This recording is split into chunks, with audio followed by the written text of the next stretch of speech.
The morning started like any other at my ranch office, sprawling across 500 acres of open land surrounded by thick woods and rolling hills. My wife, Elena, had just arrived to drop off some paperwork when the unthinkable happened. A call came from the HOA president, Karen, claiming there was a disturbance at the property and demanding police intervention. Moments later, 2 sheriff's deputies stormed the ranch office without a warrant. The air was tense, but I never imagined it would escalate to gunfire. Elena was standing by the front desk, calm but cautious, when one deputy suddenly shouted, "Hands where we can see them."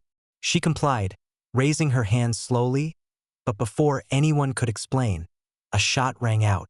The bullet grazed her shoulder, and she collapsed in shock and pain.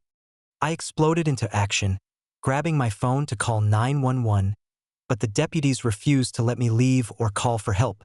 Instead, they accused us of obstruction and trespassing. Ridiculous claims given this was our land. That was the breaking point. Elena was rushed to the hospital, stable but shaken.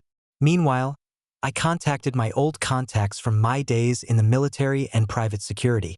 This wasn't just about a fine or a property dispute anymore. This was war. Within days, I mobilized a private security force, trained operatives ready to enforce the law where corrupt HOA members couldn't. I called in favors and rented heavy equipment to start dismantling the HOA's luxury-gated community nearby, the one Karen and her cronies lived in. Bulldozers rolled in at dawn, tearing through manicured lawns and pristine sidewalks. Fences came down. Guard posts were crushed under steel beams. Lawns turned to mud.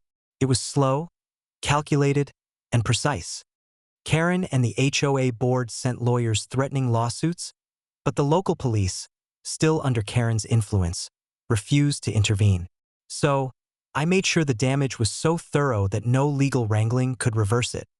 Neighbors who once supported Karen found themselves trapped in rubble and chaos, finally seeing the cost of blind loyalty to a corrupt HOA regime. Elena recovered, and together we vowed to rebuild our lives and our ranch free from the shadow of HOA tyranny. In the end, Karen's neighborhood became a cautionary tale. When you shoot someone's wife on their own land, expect the consequences to come roaring back, harder and louder than ever.